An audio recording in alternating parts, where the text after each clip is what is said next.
তাই তো? যে আমরা বললাম মৌলিক সংখ্যা, তাহলে উৎপাদক যোগ আসবে। আসলে আমরা মৌলিক সংখ্যাটা সম্পর্কে জানি যে মৌলিক সংখ্যাটা অ্যাকচুয়ালি কি। তোমরা কি বলতে পারবা যে মৌলিক সংখ্যা বলতে কি বোঝায়? কেউ? আচ্ছা, হ্যাঁ বলো। আচ্ছা, যে সংখ্যাকে আমরা ভাঙতে পারবো না, যে সংখ্যাকে ভাঙতে পারবো না সেটা হচ্ছে মৌলিক সংখ্যা। কথাটা মোটামুটি ঠিক আছে, বাট অ্যাকচুয়ালি পুরোটা এরকম না। বিষয়টা হচ্ছে যে মৌলিক সংখ্যাটা হচ্ছে সেই সংখ্যা যে সংখ্যা ওই সংখ্যা দ্বারা আর কোনো সংখ্যা দ্বারা ভাগ করা যায় না এবং এক দ্বারা ভাগ করা যাবে না। এখন তাহলে তোমরাই বলতে পারো যে স্যার 4, একটু আগে যেটা বললো 6, তাহলে 6টা কি মৌলিক? অবশ্যই না, কারণ 6টা 6 দ্বারাও যায়, আবার 2 দ্বারাও যায়, 3 দ্বারাও যায়। ওকে, গুড। আচ্ছা, 18 বললাম, তাও ঠিক। আচ্ছা, ধর আমি 6কে ভাঙলাম, তাহলে 6কে ভাঙলে আমরা কত পাবো? 3 এবং 2, এই দুটো পাচ্ছি, তাই তো? আর কিছু কি পাচ্ছি না। এখন দেখো তো এই জিনিসটা দেখতে কিসের মতো দেখাচ্ছে? একটা শাখা প্রশাখার মতো দেখাচ্ছে। এটা দেখতে শাখা প্রশাখার মতো মনে হচ্ছে না, কিন্তু আমরা যদি বড় একটা সংখ্যা নেই, মনে করো 24কে আমরা ভাঙবো, তাহলে 24কে ভাঙলে আমরা কত করে পাবো? 2, 12, 4, 6। বলে স্যার আপনি কি ওরা এতগুলো করতে পারতেছেন? আপনারা যে কোনো সংখ্যা দিয়ে ভাগ করেন, কোনো সমস্যা নেই। আপনার যেই মনের পছন্দের সংখ্যা, সবচেয়ে ছোট সংখ্যাটা দিয়ে ভাগ করেন। আমি 2 দ্বারা ভাগ করবো, ওকে ঠিক আছে।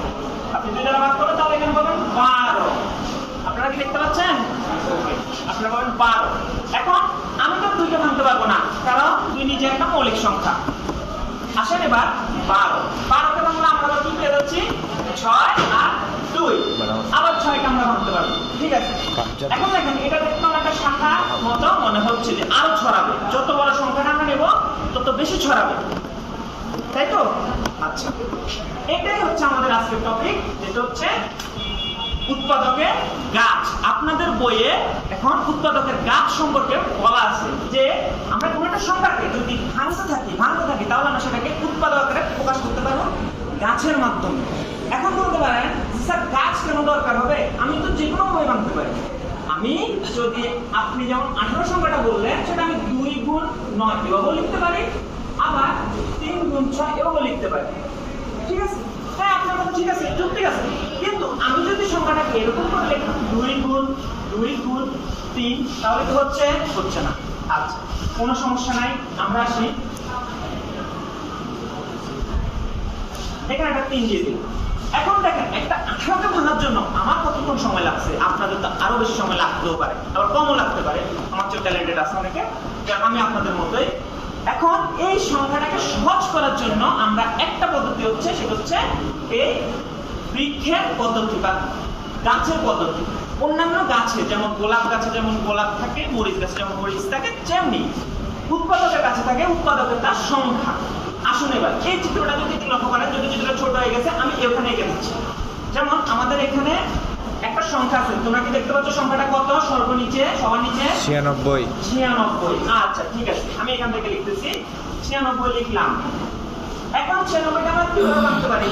একটা হচ্ছে 12 আর 8 দিয়ে দ্বারা ভাঙছি। আচ্ছা, আমরা তাদের মতো করে ভাঙলাম। কত? 12 এবং 8। এখন এটা 96, এটাকে ভাঙা যাচ্ছে 12 এবং 8 দিয়ে। এবার দেখো 8টাকে আমরা আবার ভাঙতে পারি কত দিয়ে বলতো? 2 এবং 4। আচ্ছা, 4টাকে আমরা ভাঙতে পারি, আবার 4কে আমরা ভাঙতে পারি 2 এবং 2 দ্বারা। ওকে, আশা করি দেখতে পাচ্ছেন। আচ্ছা, এই জিনিসগুলোকে আমরা গোল দিয়ে দিব, কারণ এগুলো হচ্ছে আমাদের আর ভাঙা যাচ্ছে না, কিন্তু এটা ভাঙা যাচ্ছে বলে আমরা এটাকে 4 কোণা বক্সের মধ্যে রাখলাম। এবার আসো 12। একই রকম ভাবে 6কে আমরা ভাঙতে পারবো দেখে 4 কোণা বক্স, আর 2কে ভাঙতে পারবো না দেখে আমরা 2 এর মধ্যে রাখলাম এবং এটাকে গোল করে দেব। এরপর আসো 3 এবং 2। তাহলে দেখো একটা 96 থেকে কতগুলো শাখা প্রশাখা বেরোচ্ছে।